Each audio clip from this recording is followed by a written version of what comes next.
Hello friend, how are you? This is Pat Sloan and it is Jolly Bar Monday. So every Monday for, it's about 7 weeks, we are doing the Jolly Bar Sampler, which I am really excited about. So this is the book that we're working from. And the sampler, there are two things you can do. You can either make the Fat Quarter Shop's long runner, which I would call a bed runner because it's pretty long. So we'll be making blocks from the book and then setting it in a long runner. Or I have an option for a small lap quilt, depending on how you do with the borders, or a wall hanging. And that is what this looks like. The pattern for that I will have next Monday available. So I still have to write it. I only drew the picture so far. So we have week number 2. This was week number 1, which is the fabulous star. And in the front of the book, we have, so in the front of the book are all of the different blocks that are available. And we did that star last week, which was called Treasure Trove. Yeah, so that was this one down here, Treasure Trove. So this week we're doing Homecoming, the little house. Have to love house blocks. If you're a quilter, you love house blocks. So in the book is where the directions are for how to make it. And I am going to show you each Monday how I approach it. Plus, we're also doing the friendship bracelet blocks as a full quilt. At least I am. Some of you are doing a different one. And so I'm going to talk about that too. So let's first look at the house. So you're going to download the guide, and this is what you'll use in conjunction with the book. So what's neat about this particular one is they gave you a little cutting diagram for the actual layer cake. The actual Jolly Bar, which are these shapes.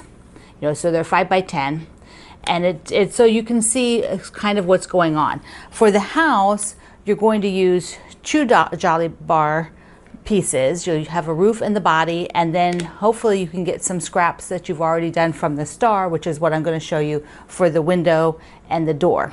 So let's take a look. Now mine are on black, so I have, here we go, there's the house. So I am going to, I went through, and because I'm doing mine on black, and there I'm auditioning what the roof will look like, I decided to go with some of the light fabrics because this particular Jolly Bar is called Kitty Corn, and there are a lot of lights. There's also a lot of darks.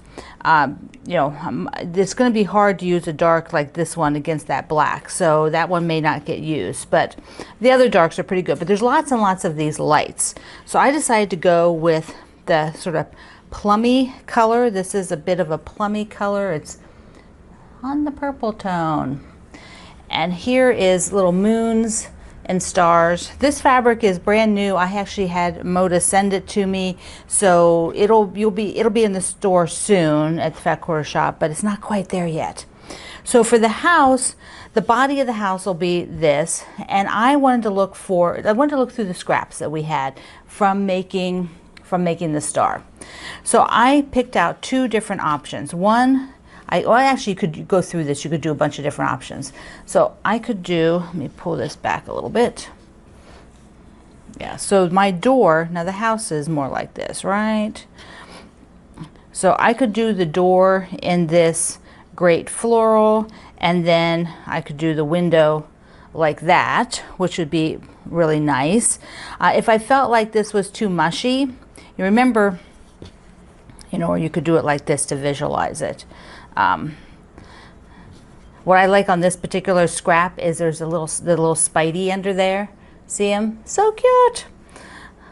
So there would be, what it would look like. And I don't think that mushes out too much, but if you thought it did, then maybe one of the other scraps I had, if you wanted to go all green, I have the candy corn scrap.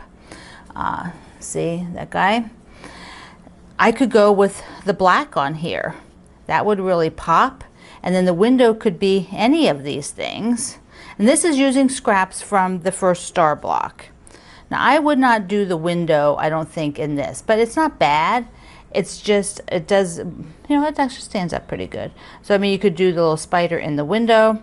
So I am going to decide which combination of those that I like and get this block made. I'll be right back. So I have the roof done, and I want to show you a few tips about doing the body of the house from a jolly bar. Remember I showed you the little diagram here a second ago? That's important for cutting the body because on that, what is it, B, on that B unit there, you don't have much wiggle room to get it all out of there because it's a specific size. So you want to be really careful. And here is how I got all of the units out of it. So there's the black for the background, and there's 3 of these strips this size, 3 strips. And then I went with the print with the Spidey for the door and the little dot here, the green dot. Now from this background, I had these 2 pieces left. Those are the scraps that are left from that jolly bar, that whole jolly bar to do the body of the house. Then I have a piece left from the door and a piece left from the window. So those are the scraps, and I'm going to keep those because I might end up using them. The house, there's actually going to make 2 of them. And so here is what I picked for the second one. So I'll be doing a plaid roof. I'll do a green door. Now these 2 are the scraps. Remember I just showed you a bit ago? So I'm going to use those scraps. So that'll be how this one looks.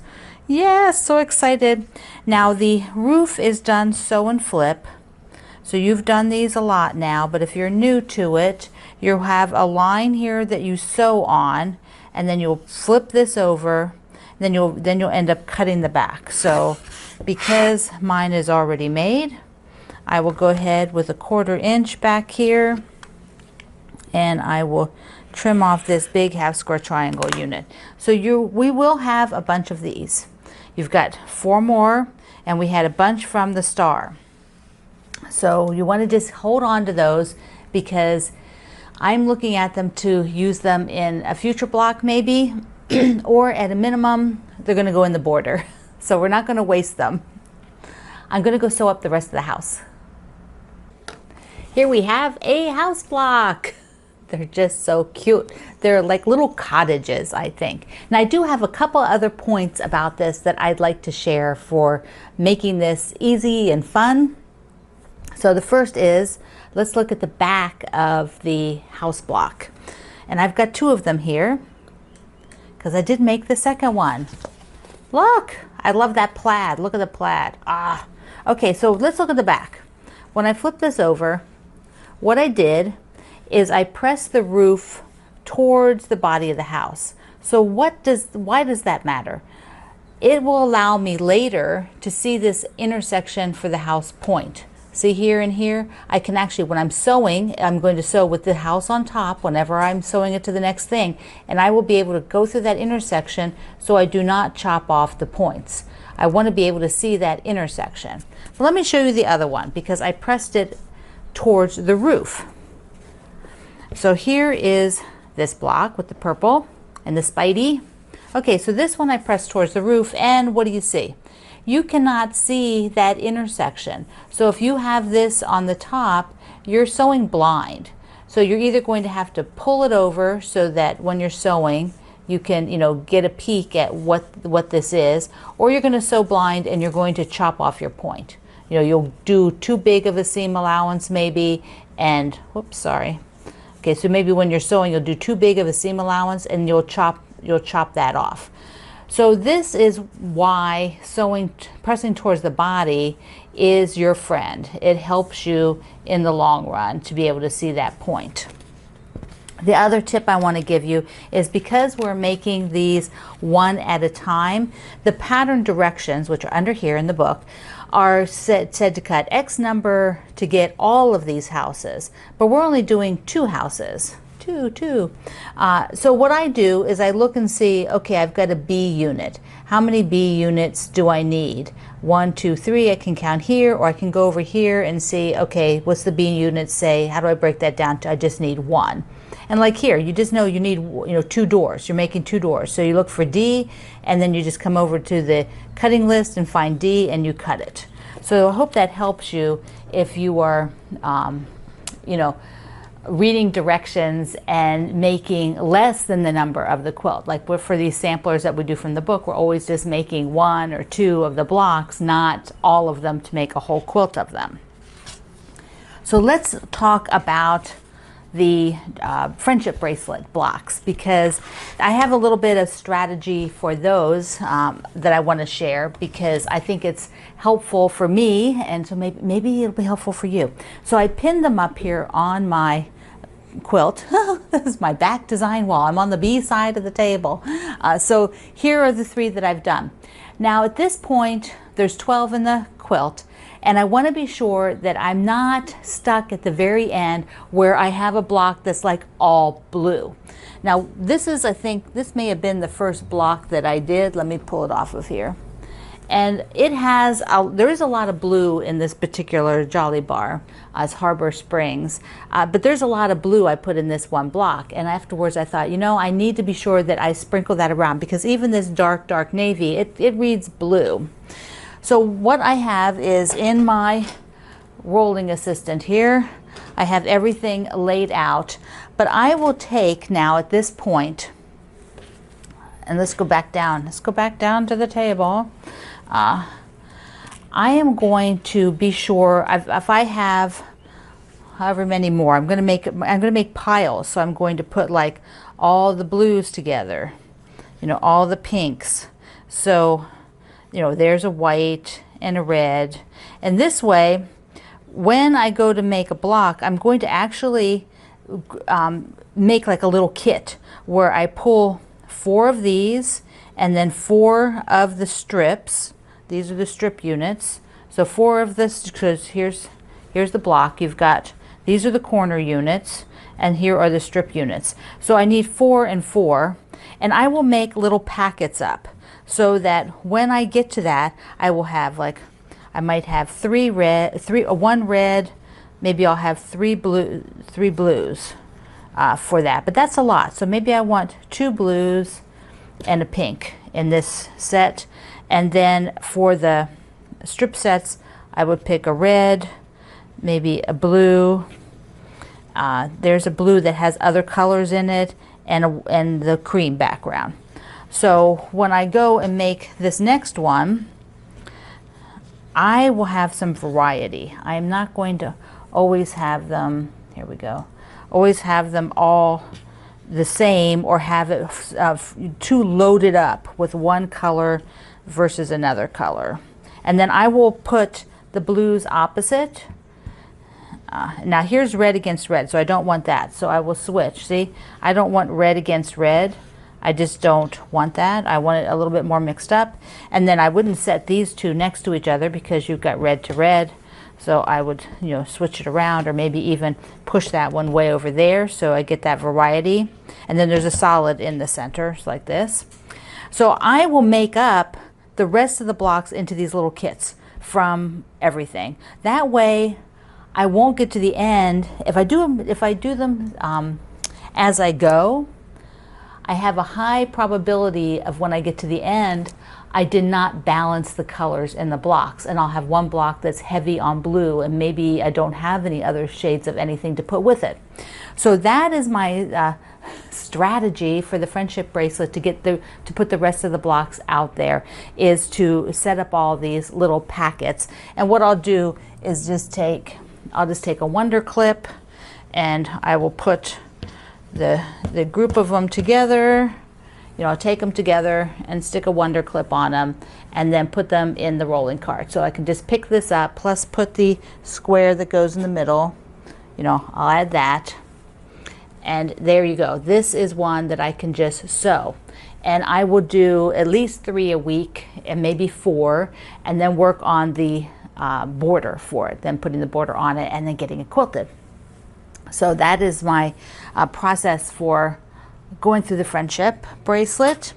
And this one also has all the trimmings. So when we're doing these blocks, we have a lot of trimmings that come off, all the sew and flip pieces. Like here is, you know, this is what I'm going down to from here. When I cut off this back side, which looks like, oh, I don't have one close here, but it's a little bit bigger, and I'm cutting it down so it'll be 1 inch finished. And I have a whole stack of these.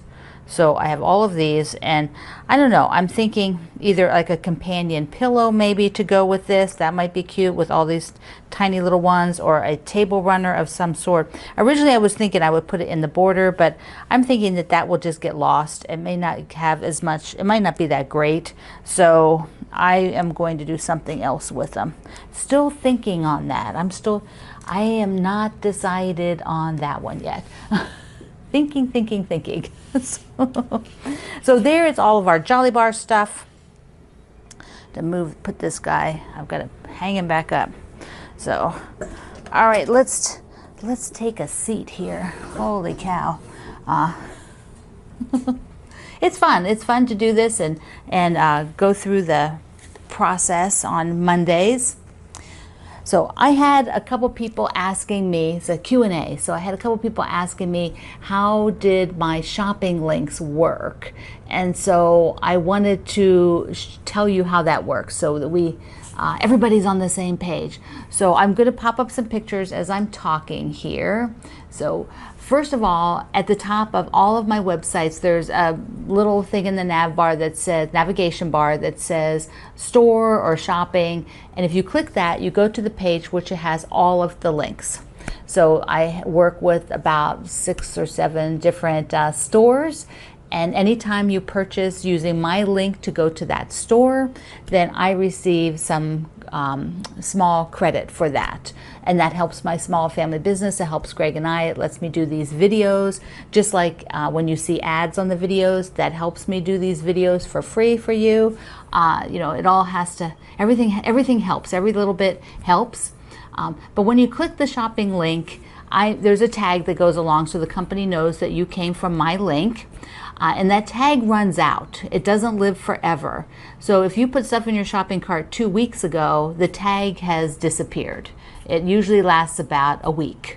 And then, so if you put things in your shopping cart and you get ready to check out a month later, you know, or 3 weeks later, go through my link again so that it tags your account to me, and then that will work. And you can get anything at the site. So if you use my link from the main page or from a Facebook post or from the YouTube here or from my blog or my newsletter, it just, you know, anything that you get when you use it goes towards my account. So like if you're at Amazon and you're ordering your basics like tissues and things like that, all of that would go to my account. If you start with thread and buy fabric over at the Fat Quarter Shop, it all goes. It's the whole order.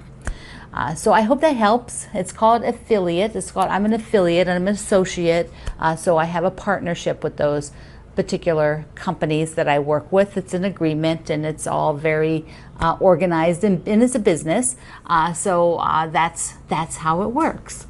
So I thank you for asking. That was really kind of you to want to understand. And I know so many of you are being very nice to use my links whenever you do your shopping. And Greg and I appreciate that so much. It's like, mwah, you're just awesome.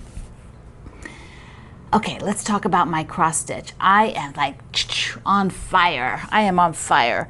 I did it.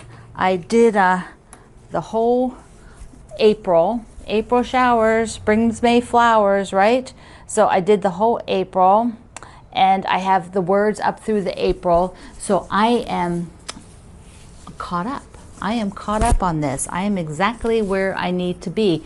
And that means I have time now. Now this is the hard part. Now I need to put this one away and go get out one that I need to finish so that by the end of the month, I will have finished it. I also have to do the charity one where I'm only doing one unit, but I have to do that one before the 15th. I need to do the one before the 15th, and then the 15th will be the next one. So I need to do those two first, do the charity, and then I'll pull out one of my older ones and work on it. I'm going to find one that doesn't have much left to do. I think the the charity one from 2020 because I was working on that when I broke both my wrists. And so we were pretty far along because I broke them in June and that sew along was closing up. So I think I just have a little bit left on that Bloomtopia. So I'm going to get that one out and see if I can finish it up because I think I'm going to make either a little wall hanging or turn it into a pillow or something. I'm not really sure because it's a little bit bigger. So I am very happy. Oh, the pattern. This is the pattern. You can either buy just the single ones or you can get like the whole set, which is all the single ones and then the setting. So this is what it looks like. And I am doing the colorway that Kimberly at Fat Quarter Shop figured out. So she did sort of an alternate lighter colorway. And then I also changed the umbrella to pink. Do you like the pink? I love the pink. I love the pink. Now I am working on with some fabric for a future project and I thought you might like to see it. It's also comes in a Jolly Bar, so it is Jan Paytek's Mill Creek Garden and I had a Fat 8th bundle, so I thought I would just show you that. Look at, let's come down here because it is so pretty. It is really pretty stuff. I think most of this is from it. And then here's all the ones that I was using for the future project. But it's got these purple and greens. So, messy here. But this would be gorgeous in the sampler too. So if you're, haven't started the Jolly Bar and you're thinking about it, look at these greens. They are just fantastic, fantastic greens. And the purple, I just like I love the shade of purple. It's not, it's all these are the lights over here. So here's the purples and it's got this sort of wheat pattern on it. And then it's got a nice, then it goes in the darker ones. Now here, these are all the darker rows. I like this piece here. Look at that. I think that is so cool. It's got great texture to it. Here's the darker plum, and here this one is in plum. Ah, I love it. And then the, whatever these are, some sort of wheat plant or something. Now this I like too, the stripe with the little purple flowers in it. And then all those prints also come in different shades of green. So this is Mill Creek, and it is just fantastic. Now the cream's in it, so here's a light. I really like these. The light, and it has some darks. Oh, it has some chocolate brown too. So here's the chocolate brown, and that cool print comes in chocolate brown. It also comes in the light purple. And then some of the lights have the purple prints on them, like this. Oh. Super nice line if you are looking for something. I feel it's a little bit fall, like a fall-like line. So that is what I really, I needed for the project that I'm doing for the future. It's for a future one. Speaking of future, later on this month, probably not too far along here, I will tell you about some more projects that'll be coming up for the summer. So I have them in motion, but things aren't in order to have you order for it yet. So I'm sort of waiting till that happens because it's, I want to get it on your calendar so you know what's going on. They all start in the summer. Probably nothing before June, but that we need time to get everything ready, right? Always need time to get everything ready. So today you're going to make 2 of these, and they will be going into either your sampler table runner or the sampler that I designed, the alternate sampler, which again is here on this picture. Thank you for being here, my friends. This is great. This is an awesome kickoff to the week to start with little houses. And I hope that you enjoyed these Mondays, little deep dive into how I'm building the blocks. Oh, links are all down below and at my website where you can download the worksheet. So these come out every Monday, so you want to be able to get those too. I love you. Mwah. See you online.